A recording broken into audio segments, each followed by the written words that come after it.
Good to go? Good to go, good to go. Welcome back, everybody. We are back here today on The Matt Show, where I talk to the coolest people that I can find at the intersection of tech, culture, business, and the arts. Today, I'm welcomed by no other than the Gera. Damn it. The Gera Baano. Gera has grown multiple six-figure-a-month e-commerce brands. He sold his dating app Simp, which we'll talk about. He was building Polymath AI, which I believe got pivoted to Ghostbuilt, right? Yeah. Where you were initially creating AI employees that you could just hand off different tasks to as if you were handing off tasks to manage someone. And now you're pivoting more towards having single prompts create entire products. Yeah. And you've seen both the highs and the lows of business. At 20 years old, you hit 100K in monthly revenue. By 23, you found yourself 100K in debt. You document a lot of your story on YouTube. We're here behind the cameras is another camera who is filming the show right now. And you document a lot of your process on YouTube. You're pretty good at marketing as well. You have a lot of TikTok clout that surfaces up. And you live in between Madrid and Chicago and Atlanta anymore? No more Atlanta though, yeah. Got it. But yeah, there's so much to talk about. Welcome. Thank you so much. I appreciate you having. Appreciate my guy Matt for inviting me and appreciate him taking his time out to even DM me. So yeah. How you been though? I'm good, man. I'm good. I'm okay. Life is getting better. And just because it's relevant today, we spoke a little bit about this before the podcast, but you posted this TikTok about having a 5K a month budget for your girlfriend. Yeah. And I went to get a smoothie for less than 30 minutes. Yeah. And when I came back to my computer and refreshed it, it was from 400 to 500K views. Yeah. And in the TikTok comments, it's just all women giving you your flowers. Yep. And this is what someone should do. The top comment is may this man always prosper and his pockets always be full. Full, yep. And you deserve the mic. And then on Instagram, it's still sitting at 200 likes. And the top comment is does your 5K a month budget include the crack that you were smoking? So what does that mean to you? What does that tell you about social media? And Well, I think coming from a marketing standpoint, I always know from growing brands online, the TikTok comments are a lot more friendly versus IG comments. IG comments are kind of like Twitter a little bit. You're gonna get a lot of not just hate, but a lot of people just saying whatever they want, and you're gonna get a lot more just vulgar stuff on IG versus TikTok when it used to be the other way around. Really? Yeah. I think back in 2020, early, it used to be a complete 360 flip. Huh? I didn't even think about that. Yeah. Well, what does that tell you about just TikTok in general? How do you feel about posting content on TikTok? I remember when you were living in Madrid for a while before this, your content used to show up on my For You page a lot.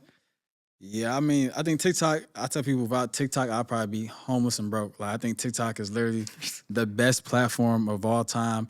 TikTok has helped me not only learn so many things, helped me build so many different apps, businesses, market it, got me friends all across the world. I think TikTok is just the platform to try to get your first step forward. And TikTok is an easier way to get following compared to Instagram or YouTube. It's a lot harder. But yeah, TikTok by far is just, I think, my favorite platform, but my most important platform in everything I've done for branding, for companies and branding, for my personal brand. Even on you've been a supporter of TikTok Shop for brands and for commission. Yeah. But TikTok Shop isn't it's kind of, has it died out? Or I would say it kind of slowed down. It's a lot more compliances and rules to get into it, and also a lot more people are doing it.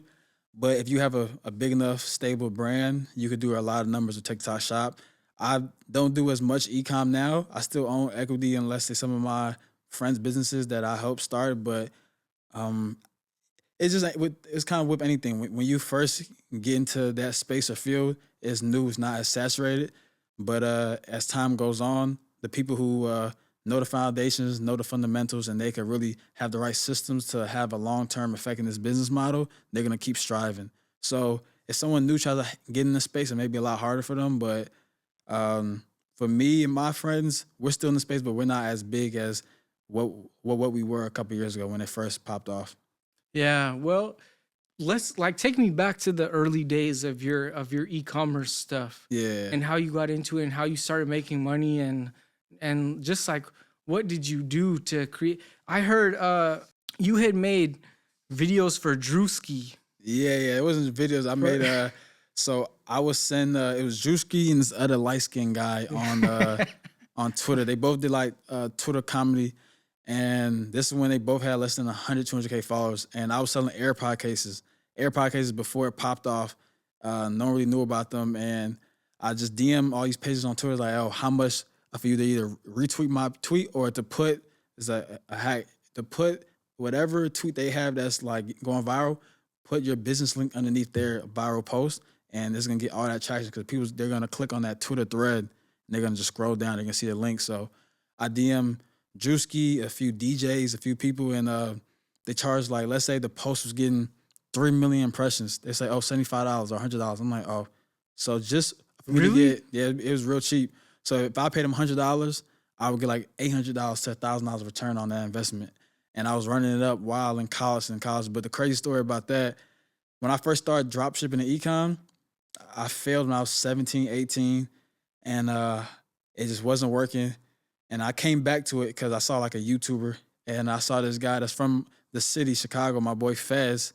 He was selling black AirPods and he was doing this insane number, like 6 figures plus at such a young age. So I seen, okay, people have AirPods, but they need a case for them. And I didn't see no one marketing them or nothing. So I made a little store called AirPod Case with a Z. And I started paying influencers on Twitter instead of paying influencers on Instagram, because Instagram influencers, they would charge you 1,000 plus 2,000. Twitter influencers, they wasn't really knowing their value yet. So I remember I went to a little, it was a Christmas party with me and my boy Blaze and Matthew. And I had like $500 left to my name. So I was like, shoot, I'm gonna pay Drewski, this kid Kyle, and this other kid like $100 each. And I paid them each like $7,500, $100 each. And I just paid them, they posted it. I went to the Christmas party, and then I came back home at like 2, 3 a.m. So we're on Christmas break.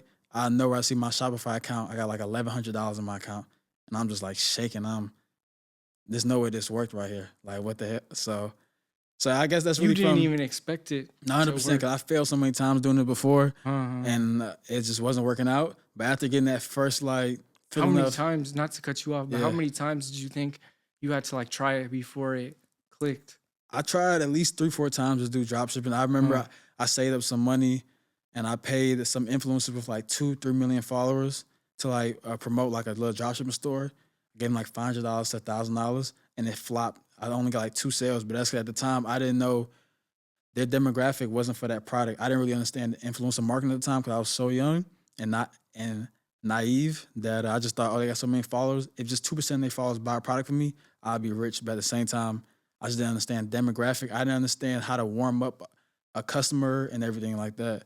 So I tried at least 3, 4 times before I got that first initial success of like $1,100 overnight.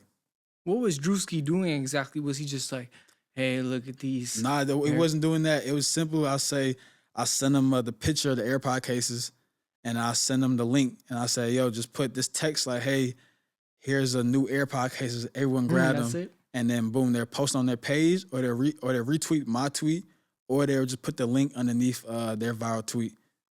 Huh, interesting. So like, how do you feel about influencer marketing back then versus now? And you mentioned like people not understanding their value. Maybe a platform is evolving or it's new. Is that like a time to get busy when people are unsure what like costs what and it's not all like set up yet? Nah, 1,000%. Like TikTok early days, you could pay a creator with, you could pay micro influencers. If you pay micro influencers, that's anywhere from like less than 50K followers, you could pay them $100, $200, or even less, sometimes even $50. And since they're a micro influencer and a lot of their followers know them personally because they seen them grow into this kind of medium-sized page, their fan base and their audience are a lot more prone to buy something from them versus buying something from someone that has like 200K followers Of plus. course, yeah. So early on is, of course, anytime it's a new platform, just try to like do as much marketing on there with the influencers, but also your brand as well, because you're gonna save so much money, but also you're gonna be like the first in that market. You know, it won't be saturated, and you're kind of like break the mold. Speaking on talking about like the then versus now thing, you've made a lot of content on like how to make 10K as a month as just like a beginner in anything. Yeah, And you did that for like 2024 and 2025, but as we approach 2026, yeah. like what right now for anybody watching to just jump into it and try to like make 10K a month, what would you say are like the current The current like, opportunities? opportunities. I mean, it's kind of tough to say because it's kind of like the shiny window effect. I think it's called. What's it called when it's like so many opportunities that you don't know what to pick from. Mm, So I try to tell people whatever you have a personal connection to, or whatever that you think that you will spend the most time learning, do that because there's so many different opportunities. You go from crypto to stock trading to e-com to Amazon FBA to AI consultant, AI agency to making your own startup. You can make your own podcast clipping. There's so many different ways to make money online that it's truly just whatever you feel you have a passion for, just go after it. Because if you try to do 6 different things, none of them's gonna pop off because you're only putting 20% in each thing, 30% in each thing.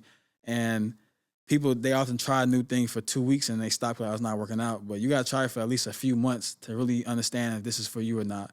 Because if you hop from one thing to the next thing, nothing will ever be consistent. It's kind of like I say it's kind of like dating.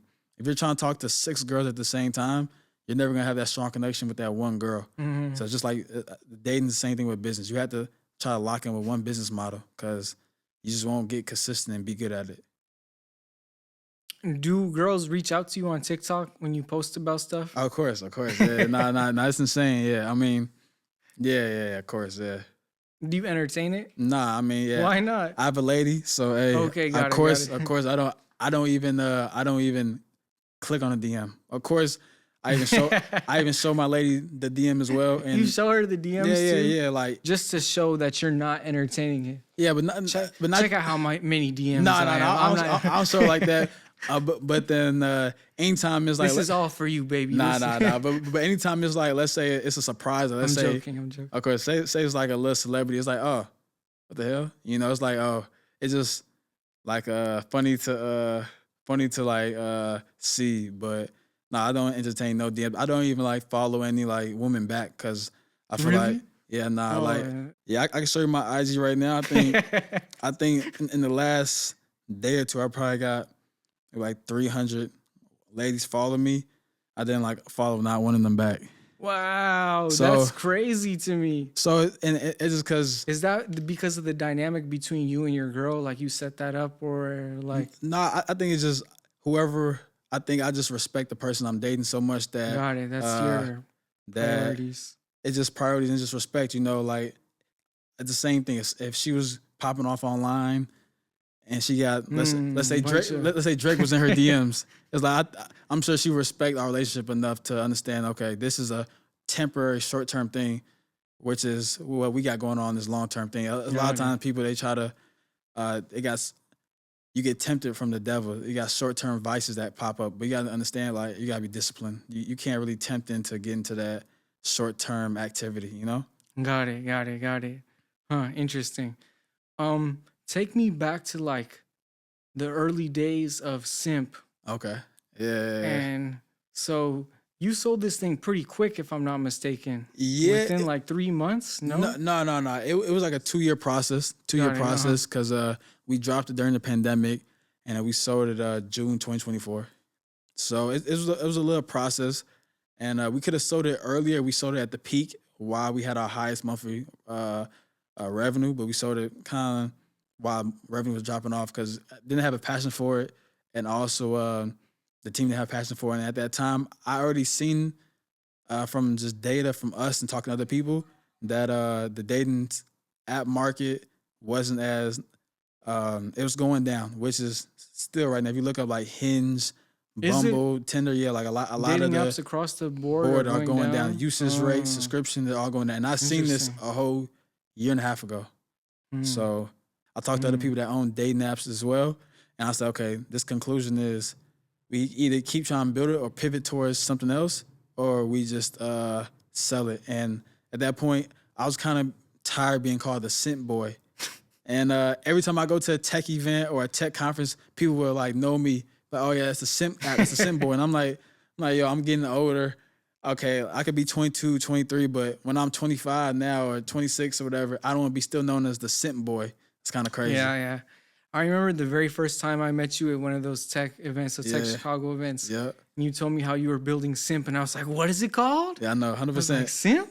It's Yeah, so what? It's just but it worked, I guess. It's a not unique name. Nah, yeah, and that's the whole reason why I call it a simp is because kind of like that shock value. You know, Hmm. it's when people hear the name simp, they're like, "Oh, I can't believe you're calling the app that." Like, who would use that? But it's just marketing and branding. You know? And you kind of spin it in a way where it's like there's not necessarily anything wrong with being Being a a simp. simp. Yeah, the whole premise was when you're dating, people get called simps because they're often simping for the wrong person. You know, you're doing so much. You're buying her flowers. You're Mm. showing her so much attention. That's why you're being called a simp. But if you simp for the right person, the person that's giving you love back and affection back, there's nothing wrong being a simp because this person is showing you the same amount of love and affection that you're showing them. Mm. So our whole premise is like, yo, let's try to find the correct person you should simp for. And then they'd be okay. Because if you're simping for the wrong person, then it's bad. But That's if you're simping so for the right true. person, then it's okay. Because our parents, they simp for each other. Uh-huh. Otherwise, they wouldn't be together. Or otherwise, we wouldn't be Yeah, here. yeah, yeah, yeah. That's so true. It's like people get a lot of backlash for being invested in someone if they feel like Yeah, it's an unworthy investment. 100%. But if they're a great person to Yeah. be in a mutual relationship with, then suddenly being a simp isn't a problem. Yeah, 100%. And that's the whole goal of it. It was let's try to find you the correct person to simp for because nobody wants to feel like they're getting uh, abused or feeling Taken like they're advantage taken advantage of. of in this relationship. So that's why if you can find the right person to simp for, oh, it's perfect. Yeah. So what did you do when you were like initially trying to sell it? Yeah, so ironically, we kind of went on a few of those platforms like Micro Acquire, Flippa, these platforms you can sell apps, softwares, and even like different businesses online. And essentially, a company, an app studio, reached out to me offline, and they gave us an offer. It was a Hmm. six-figure offer, and then I said, at this point, try to go back and forth with them. By the time going back and forth for about a month, we agreed to the price and they just wired the money over. And then I was like, shoot, Wow. yeah, I There you don't go. got. And it was so great because we didn't raise nothing for Simp. It was all bootstrap. Wow. Wow. That's good. And we probably, while in college, we probably won close to 100K in terms of pitch competitions. Wow. Yeah, Really? yeah, now, yeah, yeah. I tell everyone if you're like a startup founder, do pitch competitions. Pitch competitions Yeah. is one of the Yeah. best things you could do. You could literally raise 200K plus of grant money, no equity from just doing pitch competitions, and that's what I did in college. I was just doing. I remember I won a pitch competition in Atlanta for 10K. Then I drove to Miami that same night to win another competition for like 5K. Wow. It was a Wow. Yeah. Black Ambition act house competition for the 5K. But in the one for 10K the day before, I met the mayor of Atlanta and everything. Took a picture of him with the check. So I think if you can find ways to not just bootstrap, but you gotta get gritty when you're early stage startups. You don't have a lot of Mhm. capital. You have to try to find ways to not just get users, but try to get money for your business because it's expensive. You got engineers, marketing, life is expensive. So yeah, Well, let's pivot to talking a little bit about AI. Like for Polymaths, initially, yeah, you were essentially trying to replace workers with AI agents. yeah. And like, but you've said it yourself to quote you that AI isn't about replacing jobs, it's about giving people the ability to do higher value work. Yeah. And so, as someone who is literally creating like AI employees, what's your take on AI replacing jobs? And Yeah, I don't think we're at the moment where AI is replacing jobs completely, but we are definitely at the moment where AI can speed things up by two, three times the speed than what me and you can. and that really helps companies be a lot more efficient, save time, money, and just helps company push like new features and products out. Like I think NVIDIA, the CEO said that every engineer there uses AI, and that's $1 trillion plus. Wow. That's one of the biggest companies in America right now in the world. But it's not to the point that it's going to replace employees, but it's at the point where it could speed things up to the point people who are, let's say, lacking at the job that's just trying to just get a check working this high paying job, they may be laid off because they understand that they wasn't really doing much work in the first place. Let's lay them off right now. But I mean, we'll see. A lot of jobs are being cut because of AI, but I truly don't think it's because of AI. I truly, from what I know, a lot of companies are just hiring devs from overseas and they're cheaper. And because right now the H-1B1 is from Trump is as it's like 200K. I forgot how much he charges for it. Yeah. The visas are crazy. So now a lot of companies they're saying it's AI to boost up their stock, and also they're just hiring people from India and overseas for a cheaper rate that could do just as good or even better dev work. But for some companies it may be AI, but majority, if you see all these big layoffs, it's mainly because they want to get the stock price higher, and also they just want to hire people from overseas. That's why I heard recently Amazon laid off like 30,000 people. Yeah, right? insane amount. Yeah, insane amount. Yeah. What do you feel? How do you feel about the tech space in general? Like getting a job in tech versus doing your own thing versus like. I would say it just depends on like what you want in life. The startup scene has, of course, got bigger, and I think it's kind of got glamorized too. It's kind of like I feel like it's always been glamorized. Though. But I think it's a little more romantic size now. A lot of even people more today. Even now, because now you got kids. It's always been young kids, but kids 16, 17 having startups or even apps that's doing good numbers, 10, 20K months. But a lot more people, they're like, oh, I just want to build a company because it's cool to say I'm a founder. And then actually like building something. I know a lot of people show up at a networking event. It's a lot cooler to say I'm a founder rather than I have a job as a. Yeah, because it's cool. So I had this crazy idea. I'm a founder. I know I'm not gonna say the person's name, but one of my friends in college, they did pitch competitions with me and everything. They raised from just competitions like 70K. They did the same thing as me, pitch competitions, scholarships for entrepreneurs, and they never built their business. They never had one. They never had one live product. Mind you, it cost maybe less than. How'd they finesse that though?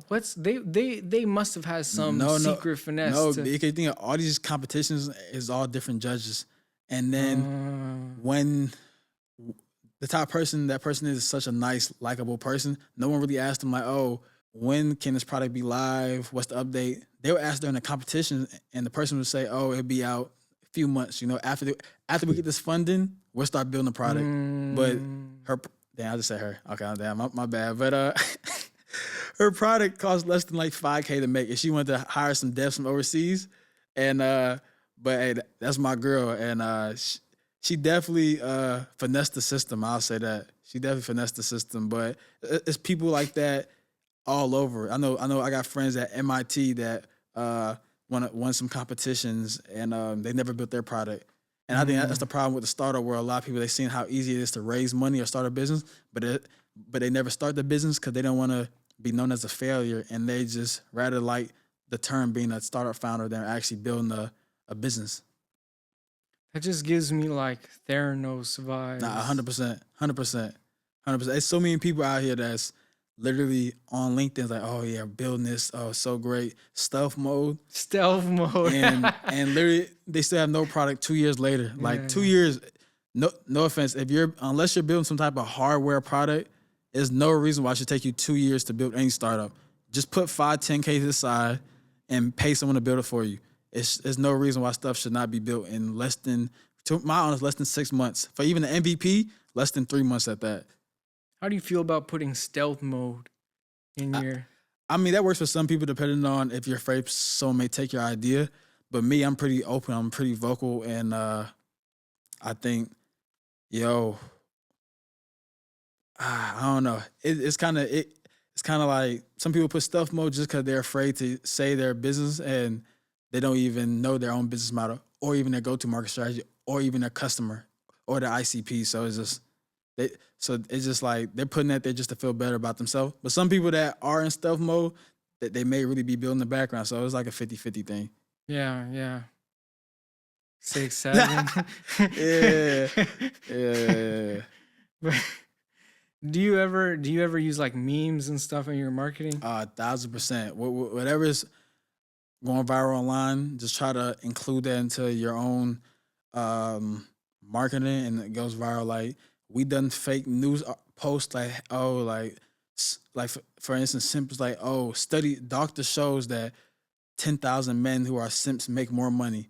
Like, and Uh-huh. you put that as a fake news post on Instagram or Twitter, it will go viral 5 out of 10 times.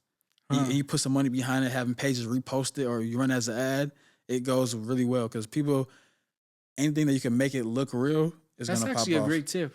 Yeah, Make fake news that's almost as believable as possible and try to make it look really official. yeah. And it's like rage baiting. 100%. And rage bait is one of the best forms of marketing too. Rage baiting is the easy way to get comments on your social media, and every platform. The more comments, the more watch hours, the more views, the more people is gonna see this content. Huh, interesting. You've had a lot of success, and you've mentioned that you've had points where you've also struggled in business. Yeah, Like, can you take me back to polymaths where things might not have not been working out as well? no, for And sure, for I don't sure. know how much detail you're comfortable about getting into, No, but of course, yeah. So pretty much, yeah, we was in the phase of course, building Polymath, and when you're a starter founding that, we just exited simply have some money to the side. I'm like, okay, I'm gonna build this huge company. I kind of hired too much when it didn't need. I had like a team of, I think, 4 engineers, project manager. I had like a team of like 8 people, and we still haven't even built the product yet. So I think I kind of grew too fast when there wasn't even an initial foundation set in place. And we got some money, put my own money towards it, and things fall out. Co-founders, they just go different ways, and it just didn't work out. And I'm completely fine with that, just because you live and learn. But I mean, you lose 6 figures, you make it back. Luckily, uh, it really took me some time to like I would say like reset and kind of think about, what do I want to do? Do I want to get like an actual job, or do I want to keep building startups? Because my friends that run startups, they offer me a job like, oh, I give you 180, 200K and like 3% equity. My friends at Meta, like, oh, come work at Meta with me. I'll get you a good package and everything. So it's like, okay, should I just have a job? And mm, I can make a lot of money as a software engineer, or should I keep trying to build a company that can impact 1 billion plus people? And I think at that moment, I was like, shoot, let me just take a break from the startup stuff and really just figure out not just myself, but travel a little bit. Went to Egypt, Ireland, Scotland, London, or like I went to a lot of places, to the point that, okay, now, shoot, I'm kind of not on no one else's time right now. Let me figure something back out. hmm And I kind of went all in on some new things. But failure is just, you learn, you just gotta do better. But you gotta really kind of see like, what was the key indicators on why this failed in the first place. And I think a lot of times my vision got masked, because I'm thinking like, oh, it's going so well. We got all this cash. It's going so we got this big team. The whole time that is being built. Stuff is being built slowly. Engineers are really, they say they're working 8, 10 hours. The whole time they're only working 2 hours. mm, So yeah, I mean, yeah, I mean, it kind of does hurt thinking about the team kind of went different ways and the money that's lost, but kind of bring new people on and everything. But I think like that's just like the way of business. And when you're trying to run a yeah. company, you're so young, and you're trying to do it for really the second time, but this is the first time trying to make like a really big company. It's just, you just learn. You try to talk to people. Yeah, I mean, yeah, it's just tough. Yeah. Mm. What was like the cost benefit going through your head of you could just get a job, you could go work at Meta, get this salary, Yeah, or yeah. you could try to build something again? I think I was just doing like a pros and cons thing, and I was thinking about what values do I have in life, and one of my biggest value is waking up anytime I want to, Mm, and also me having an infinite amount of money that I can make. There's no cap at it. So mm, I think those are the biggest things. And also another big thing is I want to be around my loved ones. You know, I love my parents. I love everyone in my life. So essentially, that if I want to see my cousin in DC, I can fly to DC. I don't got to worry about putting PTO in. And I think that's the big framework in that. Me having internships in the past and me just working for other people in the past, I knew like, hey, one, I just can't be on other people's time. And I come from a family of entrepreneurs. My dad was an entrepreneur. My grandfather was an entrepreneur. So really? yeah, so I was like, hey, maybe I could do something for somebody else for a few months and figure my next step out. But in the long term vision, there will always be some form of business that I will own. Hmm. Speaking of what you value, you talked about in one of your videos when it comes to having like close peers in the startup space Yeah, that it's not always about how much money someone's bringing in or what they do, but their morals and how just they are. yeah, Like, how do you think about keeping people close to you who are also trying to achieve great great things. things? Yeah, I think it's simply just texting them. If it's not even texting them every month, just texting them once every 6 months. It could be as simple like, oh, I hope you're doing well. I hope your family's doing well. I hope business is doing well. If business not doing well, it's completely okay. I just hope your mental's doing well. Because at the end of the day, we're not all gonna have $1 billion startup. Only I don't know the number, like less than 1 out of 10, less than 10% Yeah. by far startups really make it to unicorn status or even a couple $100 million status. So at the end of the day, the biggest thing is making sure people's mental state is right and they keep pushing, because even if you're having a few bad months or a bad year, the next year, the next month may be the next switch, and now you're doing really well. So just finding the right people that I would say have similar values and morals with, you know, family, long term plan, friends. They don't talk behind people's back. They don't say, oh, so and so. Um, they There's no gossip. You just want to find people that just have similar intentions with you that want to see everyone win. No matter if someone else raised 30, 40 million versus this guy that can't even get his first customer. You want to make sure everyone is in the same room so Hmm. we all could win off each other, and just learn. Hmm. I just feel like that's such a crazy phenomenon within the startup world, whether it's raising money or pitch competitions. Yeah, There's this huge gap between being able to make it seem like something's going on and garner financial and like human support and resources for it. yeah. But then, like, how many customers do you really We have, have? yeah. And Yeah, nah, 100%. I got a friend at Harvard. I'm not gonna say his name, but I think his dad gave him like a 150K check to start his startup, and wow. he blew it all. On what He blew it all. crazy stuff? He blew it. Bottles in Nah, Miami? he blew it all on marketing, but it's just like, of course, everyone has different opportunities. Uh-huh. If I was, hopefully, I could be wealthy, no matter if it's a couple million, 100 billion, or whatever. I would give my son 100, 200K, of course, to start his own business. It's just you kind of see how people value the type of opportunities that Yeah. they're given. Not to name the startup, but there was a really hot startup in Chicago and they had raised like 10 million plus. And from one of my closest friends who was like they're one of their founding engineers, they were in Miami like buying like $10,000 bottles and Nah, it hundred was like percent. investor money. Nah, 100%. It Yeah, was I seen it all the time. I seen founders that literally, uh, let's say and we're out of the club and we're in GA and general admission, and my boy was like, "Hey, bro," why- he's like, "Hey, bro, like, why don't we get a section?" I'm like, "Okay, like, I'll split the section with you," because I mean, most at a time, uh, we raised, but I made money before startups. So I've always had money no matter what, so I would never use investors' money. But I was like, "Oh, like, we'll split the section. We'll split it like 1,500 each." He said, "Nah, bro, skip splitting. I'm gonna get the big size. Let's do 10K all on me." I'm like, "All on you, bro." He's like, "Bro, I'm a 7 figure N word now," and I'm like, and I'm uh, like, in the back of my head, I'm like, "Yeah, your businesses, you just raised 7 figures, but you're not."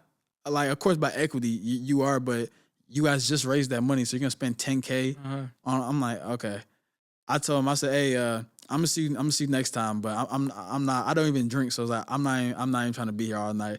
I just wanted to peep the scene, but yeah, I seen that. I called my friends. I was like, yo, this guy's insane. He just raised, and now he's talking about I'm a 7-figure, and I'm getting sections, all type of stuff. But yeah, it's insane. It's insane. Huh.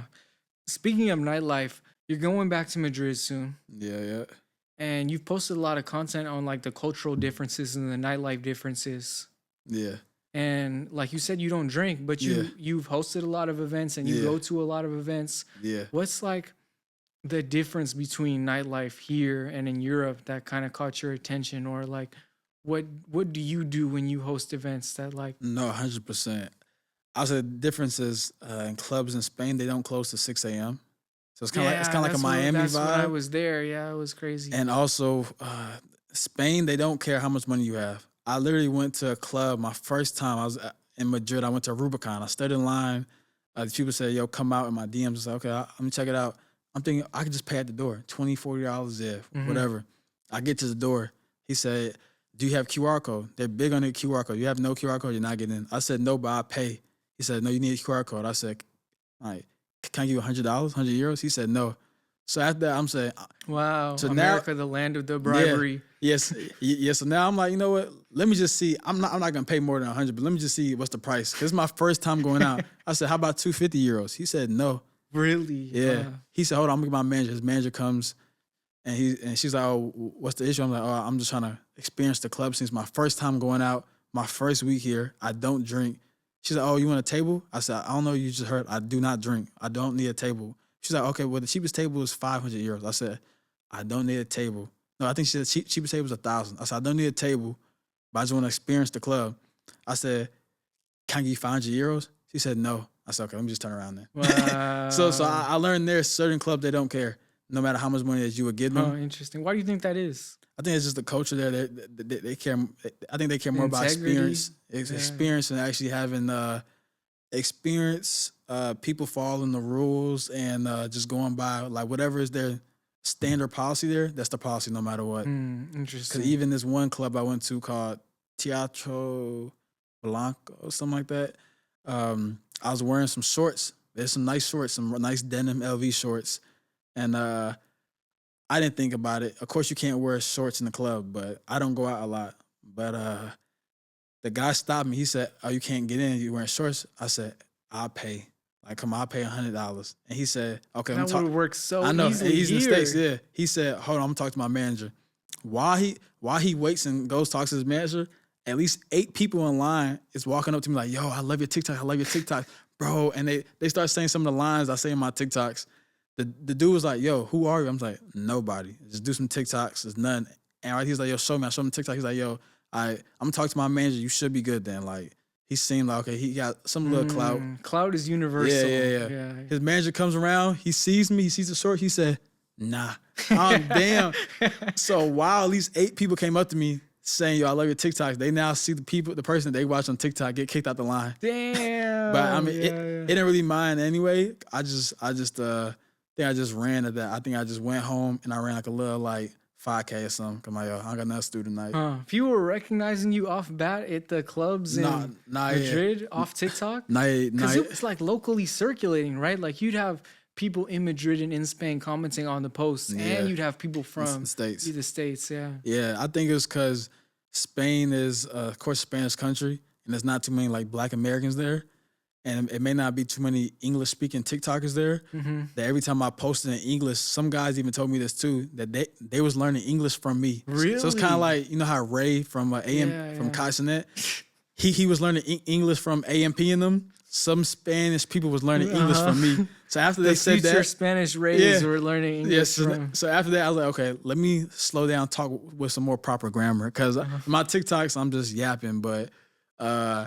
Yeah, like it was crazy how many people that was coming up to me, and at that point I was like, "Yo," this one lady said in this club, she's like, "You're like the Beyonce of Madrid." I told her, I said, I listen. I told her, I said, "Thank you," but if I was Beyonce, I would not be here. I would not be in this club right now. Like Like, but I said thank you, but I'm just a regular person, just like you. I'm probably more regular than you. Like, it's like, yeah, but Madrid, I love the city.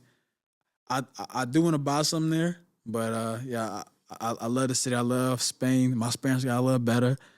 And yeah, Europe is just amazing place. Cheaper food, free healthcare, nice public transportation system, and nice people all around. Yeah, nice view.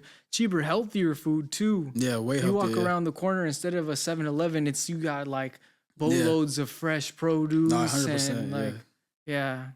I was in Spain just for a little bit, just for a few weeks one time, but Okay. in Barcelona, and that was like, yeah. you ever heard of like Mobile World Congress? Yeah. So we were there, and it was just like you walk around the corner, and it's like mangoes and Yeah. and it's like you walk around the corner here, and it's McDonald's. Nah, yeah, you see McDonald's, you see 7-Eleven, you see all these trashy fast food restaurants that's just not good for you.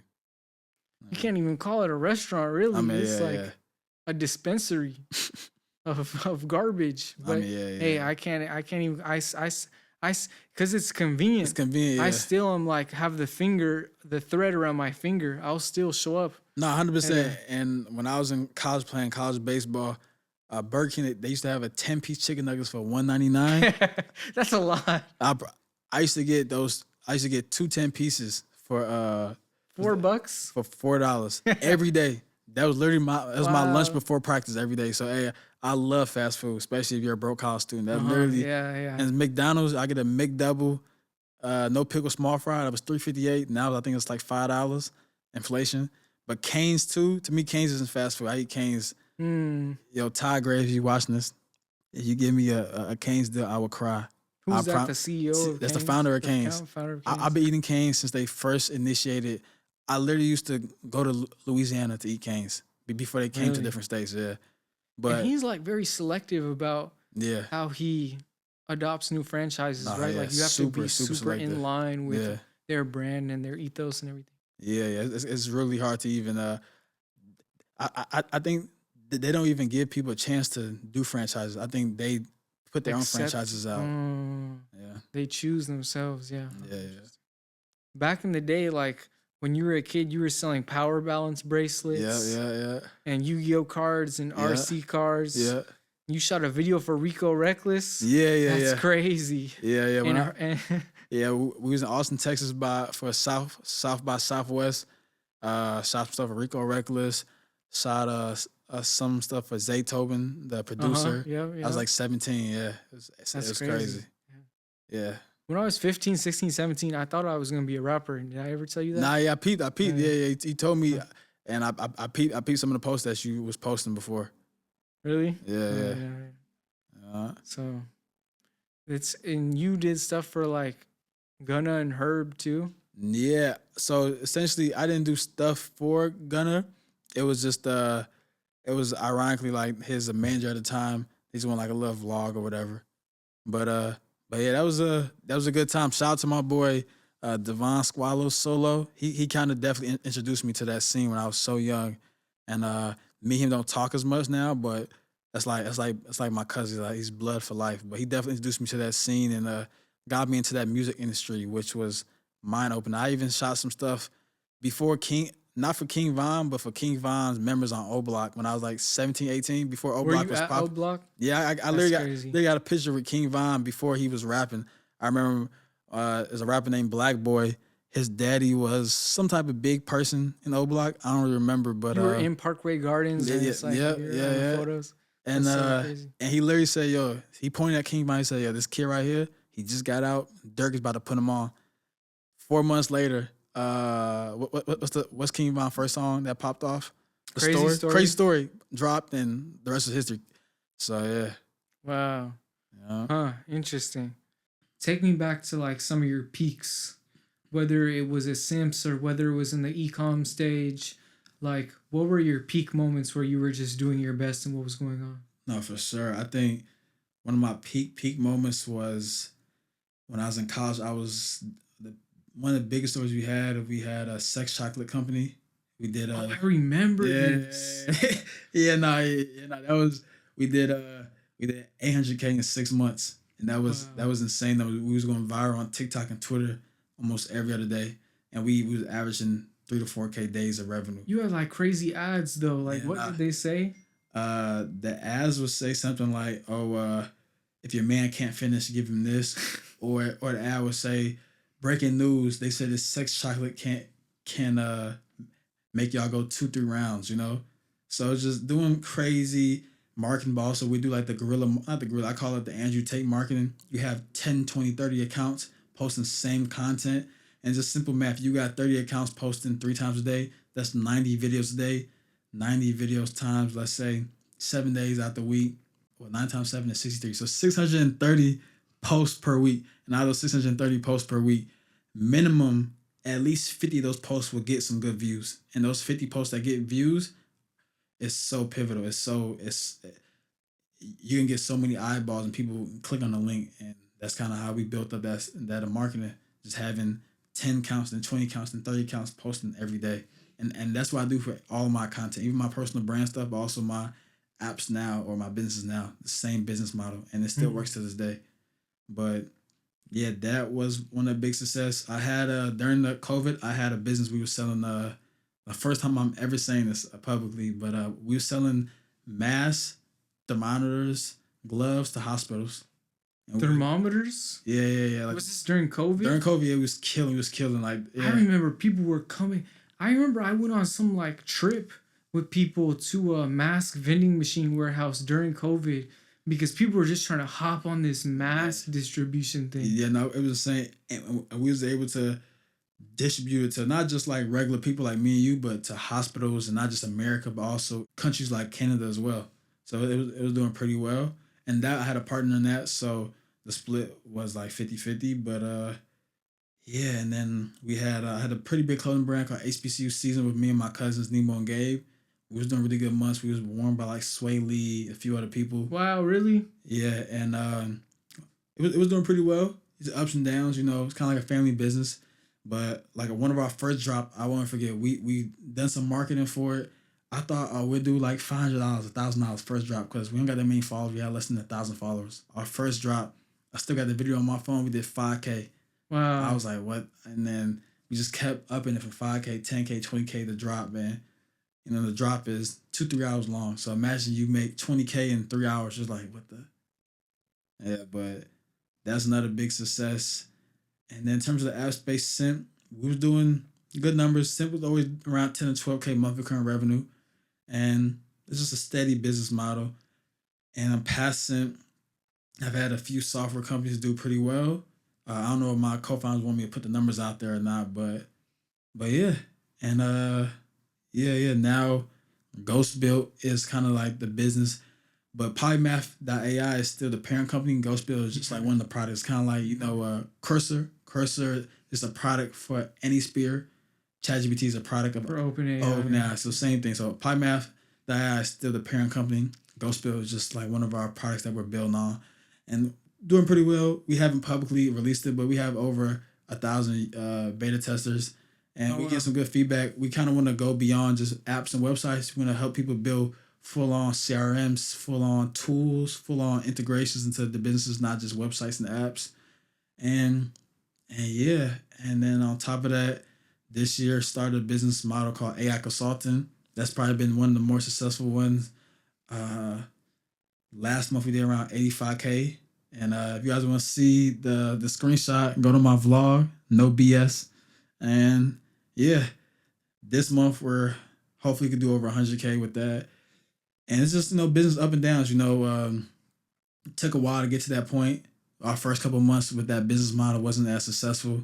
We were struggling to get a few clients, but now our clients pay on average anywhere from 7 to 10K per client. And yeah, so I guess that's some of the successes, some of the big ones, some of the ones that might have not went as well. But right now we're just focusing on Ghostbuilt, AI Consulting, and we got this AI Academy. It's like an AI boot camp that we're going to come out with a whole certificate that's dropping this month so people can learn how to either build apps or launch their own AI consulting company as well. Cool. Yeah, just thanking God for everything, yeah. Cool. Yeah, man. Well, thank you so much for coming on the show today. No, of course. Appreciate it. Bro.